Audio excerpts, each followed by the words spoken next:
ดีนะวิป้ายน่าจะมีความหมายอันนี้ที่มีในทีเซอร์ใช่ปะใช่สวยอ่ะสวยฟิลแบบแม่มดเทพีนางฟ้าใดๆนะอิงโกะลูกแม่ชุดเก๋ น่ารักอ่ะ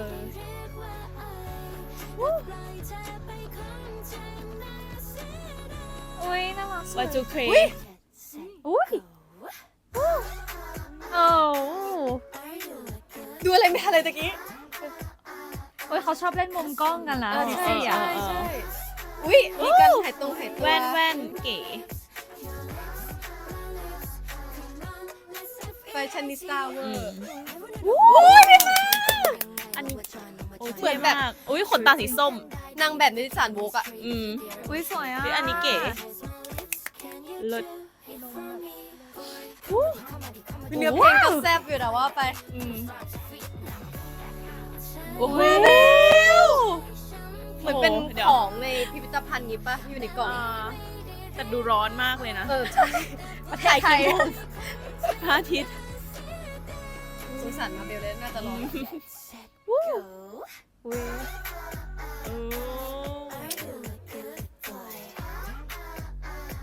วิท่าเต้นเท่นะ สวยอ่ะว้าว ดีนะ ว้าว เหมือนแวมไพร์เลยอะ เข้าตำนานกรีกมาอีกแล้วนะครับทุกคนเทพีกรีกของกรีกใช่มาเร่เขาทำชัดแล้วเขามีได้แล้วเขาก็มีกันไกรถ้ามีได้อย่างเดียวไม่เท่าไหร่แต่พอมีกันไกรด้วยอะชัดมาก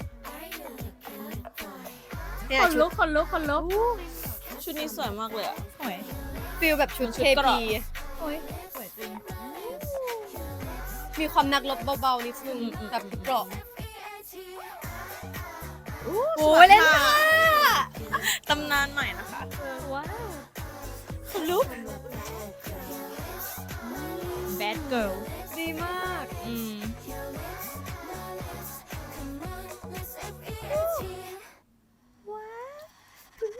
คนลุก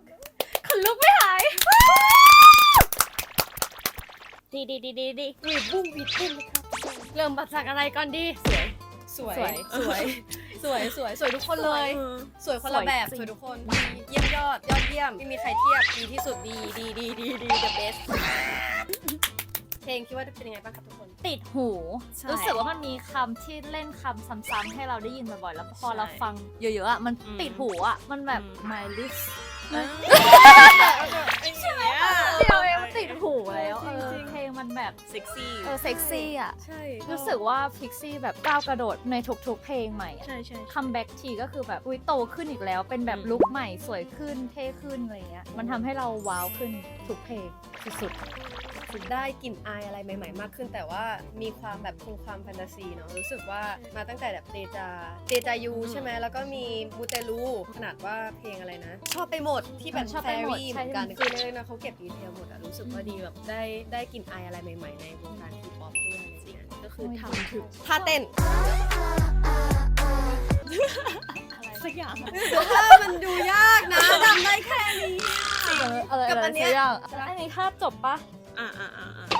เอาเป็นว่าน้องทำสวยแล้วเราอย่าทำเลย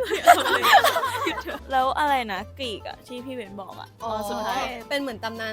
านกรีกปกรณ์นำกรีกก็คือเหมือนกับว่าพิกซี่มาตอนแรกอะที่แบบแต่งเป็นแบบชุดคลุมดำๆอะน่าจะเป็นเทพีตอนแรกอะคิดว่าเป็นแม่มดเพราะว่าชุดคลุมดำเนาะปากแดงแต่ทุกคนก็จะเข้าใจว่าเป็นแม่มดแต่ว่าพอจับได้มีได้แล้วก็เป็นสาย3คนปั๊บแล้ว3คนอะคือเทพีนั้นนะเป็นแบบเป็นแก๊งสาว3คน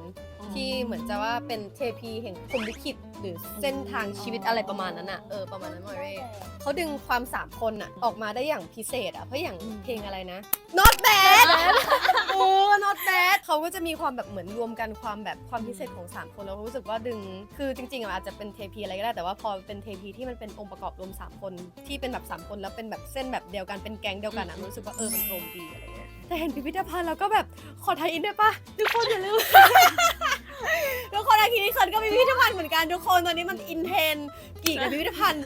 อะไร ยไอคริสเคิร์ดค่ะอย่าลืมนะคะทุกคนแฟนตาซีสืบสวนอะตามต่อเนาะขั้นโฆษณาขั้นอันนี้ โฆษณาขั้น โฆษณาขั้นอะไรต่อ เรามาเรื่องแบบชุดน้องไหม ชุด ชุดน้องอ่ะสวยทุกชุดเลยอะ อยู่แล้ว สวย ปะ มาก ก็พิกซี่ สวย อ่ะ มาก นี่ชอบที่มันแบบเป็นโปสเตอร์ เกี่ยวกับน่าจะเป็นโปสเตอร์ที่แบบแฟชั่น แล้วก็ไปแล้วก็มองหุ่น แล้วก็เปลี่ยนชุดเหมือนหาเหตุผลในการแบบน้องเปลี่ยนชุดนิดนึง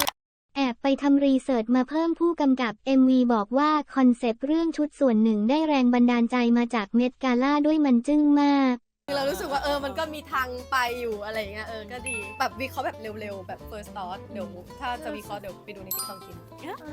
เรารู้สึกว่าชุดมันมีแบบหลายสไตล์ด้วยมีความเท่ในชุดที่มันเป็นสีเงินอ่ะทุกคน อ๋อ ที่สามคนอะก็มีความเท่ไม่เหมือนกันของสามคน อย่างน้องมาเบลก็ใส่แบบช่วงบนเหมือนเกราะอิงโกะก็จะมีแบบเครื่องหัวที่มันดูเป็นเหมือนเทพเหมือนเทพีอะไรเงี้ยพิมมาก็แบบมีผ้า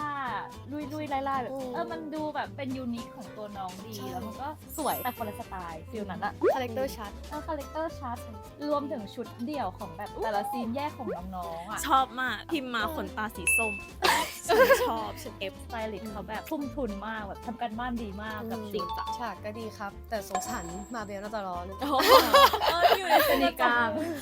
น่าไปสนิทกัน โอ้โหทุกคนคือมันไม่มีอะไรกั้นคือแดด